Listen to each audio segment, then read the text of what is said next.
Thanks, Elizabeth. Hi, Ezra. Thanks so much for doing How this. you doing, Doug? Yeah, doing well, doing well. Appreciate the time as always. Just your thoughts on the overall start to the season. Last few games, have been better than the first few. Tough place to play in Atlanta. Do you expect Almada to be on the field? If so, how do you stop him? And is Shaqiri fit enough to start this weekend? Do you think? Thank you. Okay, so the season has started really well for us. We at a point where we feel like we're playing well, but we can do better. Better in the sense of finish out games a little stronger, and that has to do a little bit with the mentality side of things. Just being tougher once we get up on a two-goal lead with teams. I think a couple of times, especially at home, we've let teams come back in the games. We haven't lost at home, but we feel like a couple of those ties should have been wins for us. Shaq is eligible for selection. He's in training full, so there's a possibility he'll be on the pitch on Saturday. As far as Almada, it's just about he's a good player. It's about always knowing where he is on the pitch. He has that freedom to kind of pop up wherever he sees fit. So we just have to make sure, as a team, the communication is there, and that we know where he's at all times, because he makes the game for him. And I expect that he will be on the pitch this weekend. So if he is, we will be prepared. Thanks, Ezra.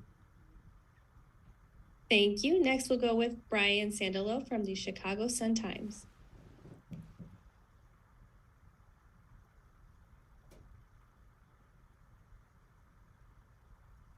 Hey, Ezra, good afternoon. Good afternoon, Thanks Brian. for making some time. Hope all is well with you. I guess just first, my usual question, what other than Shaqiri, what is the injury situation with Tehran, Jimenez, I guess Herbers too, and then Federico Navarro and Jairo Torres? Okay, so Fetty is also in training. Tehran also is in training. Jimenez didn't train today, but we expect him to be back by this weekend. And Jairo Torres, he's probably the one that's a little bit still behind. We're hoping if the next couple of days he can, get through training, then he'll be available for Sunday. But the guys are on their way back. All but Torres probably will be featured this weekend. Okay.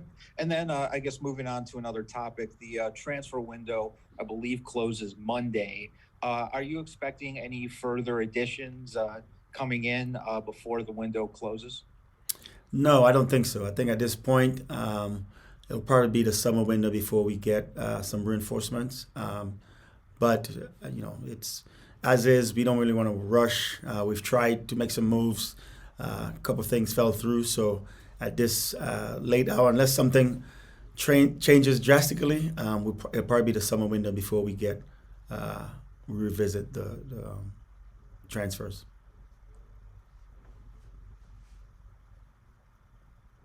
Thank you. Next, we'll go to Joe Chats from On Tap Sportsnet. Hi, Ezra. Thanks. Hope all is well. Ezra, I didn't see Kai at training today. Is everything all right with him?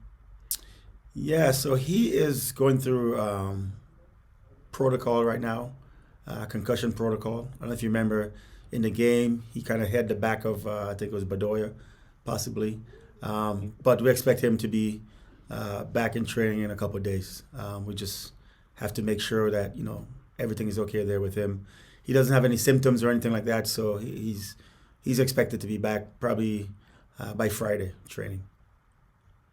And if I may then ask, if he hypothetically weren't able to, would that be an opening for Shabilko to find his way back in, or Koutsias? Well, yeah, I mean, even with Kai in training, it's an open situation there. We have three guys we think can compete on a week-to-week basis until eventually one of them grabs a hold of that spot. It's a good situation to have. It's something that we didn't quite have. Last year we either had Shabilko or we had Duran. We didn't have much more after that. We had some young guys who had never really played in the league, never really started in the league. So it's good to have that situation where you have three guys who are all capable at any given day to step on the pitch and be effective. Thank you. Thank you. Next, we'll go to Miguel AJ from ChicagoFireFC.com. Hey Ezra, thanks for making some time. How you doing? Heading into the U.S. Open Cup match next week, can you talk through the tournament and what it means for the club to be a part of the competition and how important it is for us to get a victory under our belts? Well, any competition that we enter as an organization, as a club, we want to do well. We want to win. And this is no different. But at the moment, our focus, at least for the next 4 or 5 days, is Atlanta and how we could fare in league play. This is a very important game for us on Sunday. It's a very good opponent at a very difficult place to play. And it's one of those games that can really, propel your season forward. So we're focused on Atlanta right now. However, we do know that the house is a team that we can't take lightly. We will enter the match with a strong team because we want to advance in that tournament also. But we're in a situation where we can't really start focusing on them quite as yet. But as soon as the game is finished on Sunday, trust me, the focus will shift towards them and how we can best put the strongest team out there to make sure that we get a victory and we move on in the tournament. Thank you. Thank you. Next, we'll go to Larry Hawley from WGN. Hey Ezra, thanks for taking some time today. I'm just curious, having worked with him the last few months, what is the benefit you think Kai brings to some of the younger players or even just the club in general with all the experience that he has here in MLS? Well, we've seen what he can do on the field, and it's something that he's shown all his years in the league. So we know about that. But off the field, he's a leader for us. He is a leader in the locker room. Like you said, we have a lot of young players that he's always talking to. He's always encouraging, and he's just a good guy. He's a good person to have. Especially when you have young players such as like the Gutis and the Javier and Casas and guys like that. Misa Rodriguez. Victor Becerra.